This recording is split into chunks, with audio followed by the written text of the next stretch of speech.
Seja muito bem-vindo ao canal Fatos Desconhecidos. Para quem não me conhece, eu sou Mozart Ornelas e, como sempre, é um prazer te receber por aqui.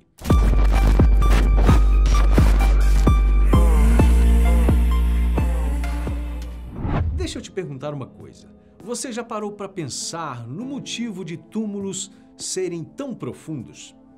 Aqui no Brasil, por exemplo, é comum que a profundidade adotada varie conforme o estado em que a pessoa será enterrada. Uma sepultura destinada a um indivíduo adulto pode variar entre 1,30 m até 1,70 m, enquanto o túmulo de uma criança acaba sendo um pouco mais raso, chegando a 1,50 m de profundidade. Só que essa medida nem sempre foi a mais adotada ao redor do mundo e acabou sendo alterada conforme a sociedade evoluiu culturalmente e os cemitérios ficaram mais modernos. Através do tempo, o ditado 7 palmos abaixo da terra se tornou bastante popular quando o assunto envolve o perigo da morte. É provável que você já tenha escutado em um filme alguém dizendo que uma pessoa acabaria a 7 palmos abaixo da terra se não tomasse cuidado. Já em países com a língua inglesa, o termo comum é 6 pés de profundidade. Se transformarmos os palmos e os pés em centímetros, teremos as exatas medidas de 1,60 m e 1,82 m. A diferença é pequena, mas a dúvida permanece. Por que é tão profundo? Surpreendentemente, a resposta é mais complexa do que parece e está relacionada não apenas com um, mas com vários eventos de séculos no passado. Episódios que fizeram famílias, coveiros e até as autoridades perceberem que uma cova rasa pode gerar uma série de problemas. Vem comigo para a cidade de Londres no século XVII, uma época em que você provavelmente não gostaria de viver por lá.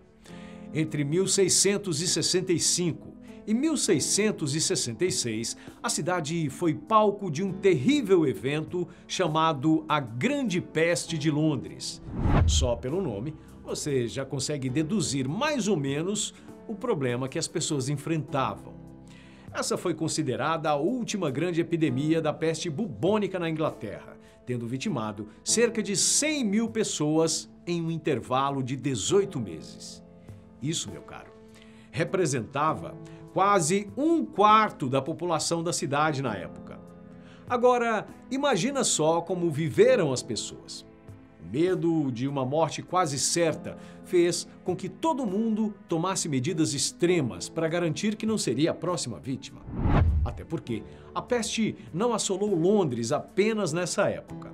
Antes de 1665, a cidade já havia enfrentado a doença no século XVI e outras 3 vezes no século XVII.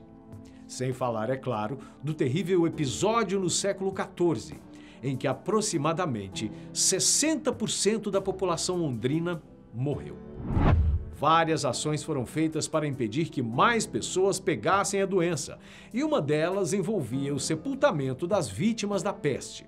O então prefeito de Londres emitiu uma espécie de decreto ordenando que cada pessoa morta deveria ser sepultada a ao menos 1,80 m de profundidade, ou 6 pés abaixo da terra. O objetivo era reduzir a propagação da doença. Só que o problema é que as pessoas ainda não sabiam que a transmissão da peste não acontecia pelo ar. E o curioso é que o prefeito escolheu uma dimensão muito específica: 6 pés. Durante séculos, pessoas comuns costumavam ser enterradas em covas consideravelmente rasas, o suficiente para comportar apenas um cadáver. Acredita-se que as autoridades londrinas pensaram que quanto mais profunda a cova, mais difícil seria que a peste se espalhasse pelo ar durante a decomposição dos mortos. E a medida de 1,80 m seria considerada a mais adequada para que as paredes ao redor do buraco não desmoronassem em quem estivesse cavando. Além disso, essa profundidade também era tida como a ideal para que alguém conseguisse jogar a terra para fora da cova sem maiores problemas. e, no final, fosse capaz de sair sem precisar de uma escada. E como se não fosse suficiente, uma antiga tradição ainda relaciona a profundidade do buraco com o tamanho do falecido. Ao que parece, o buraco tinha que ser mais fundo do que a altura das pessoas.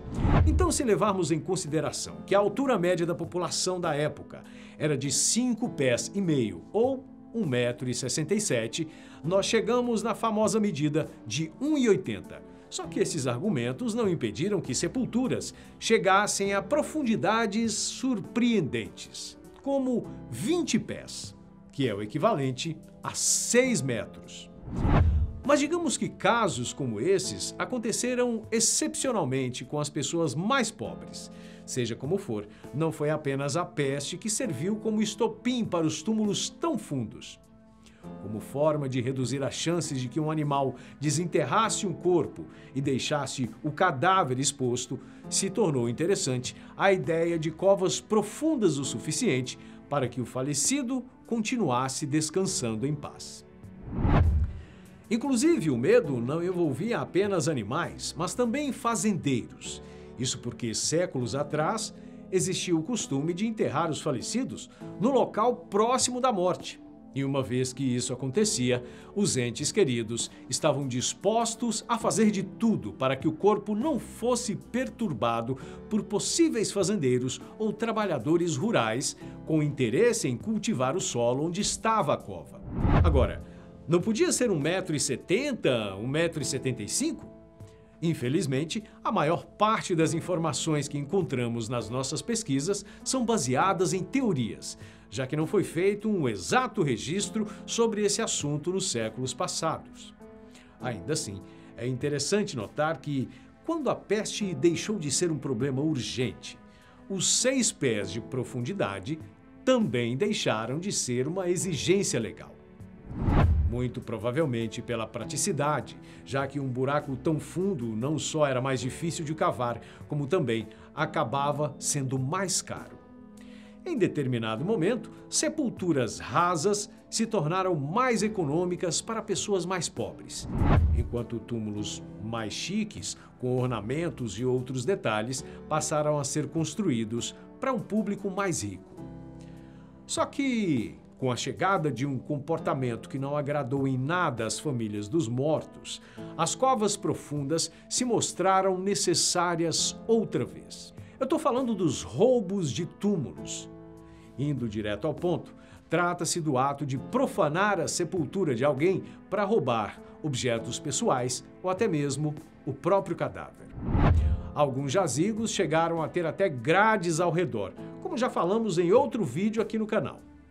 Mas nem isso adiantava em determinadas ocasiões, já que os ladrões de túmulos simplesmente cavavam um buraco ao lado do jazigo e faziam uma espécie de túnel até o caixão. E aí você me pergunta, mas Mozart, por que o desespero para se roubar corpos? Se levarmos em consideração que os ladrões podiam lucrar com objetos de valor, o roubo até que faz sentido. Mas o que eles fariam com os cadáveres? Para entender isso, você deve levar em consideração o contexto histórico. No início do século XIX, os avanços na medicina estavam contemplando cirurgias e os estudantes precisavam de corpos para conseguir estudar o organismo humano. E bom, não dava para estudar os detalhes como uma pessoa viva, não é mesmo? Para ajudá-los, foram disponibilizados cadáveres de criminosos e, até certo ponto, isso foi de grande ajuda. Mas não demorou muito para que surgisse um mercado ao redor de tudo isso. Um mercado muito lucrativo, diga-se. Os ladrões de túmulo desenterravam os corpos e os vendiam para pesquisadores, estudantes ou instituições interessadas. Então pense comigo. Quanto mais fundo o corpo fosse enterrado, mais tempo levaria para o ladrão pegar os objetos pessoais ou o cadáver propriamente dito. E quanto mais demorasse o roubo, maiores eram as chances do bandido ser pego. Simples e, de certo modo, eficaz. Só que nem grades e nem a profundidade ajudaram completamente. Isso fez com que famílias e até os responsáveis do cemitério contratassem seguranças para vigiar os túmulos logo após os enterros, pois os ladrões tinham mais interesse em cadáveres novos que ainda não tivessem estágio avançado de decomposição. Embora pareça um medo um tanto quanto desnecessário nos dias de hoje, esse tipo de roubo não é tão recente assim. Há séculos, ladrões de túmulos têm procurado lucrar em diversas culturas. No Egito, por exemplo, bandidos invadem tumbas antigas em busca de tesouros. Na Europa, além de vender o corpo, nem mesmo o caixão sobrava, já que era de interesse dos bandidos vender o metal. E na China, túmulos antigos foram violados em busca de pedras preciosas colocadas em trajes fúnebres. Atualmente, é seguro dizer que as chances disso acontecer são incrivelmente pequenas. Tanto é que não existe mais apenas um tipo de cemitério, mas vários. E isso sem falar da possibilidade de cremação. Os cemitérios podem posicionar os jazigos acima do solo, organizados em gavetas. Podem escolher o modelo sem jazigo, apenas com uma pequena lápide e grandes gavetas no subterrâneo para otimizar o espaço. E ainda tem o cemitério ecológico, que visa ajudar na preservação da natureza. Agora me diz, o que você acha de tudo isso? Deixe nos comentários e dê uma olhadinha no canal da Fatos Nerd, um novo projeto aqui da Fatos Desconhecidos. Se inscreva por lá e ative o sininho para não perder nenhuma novidade sobre a cultura pop. Forte abraço para você. Fui.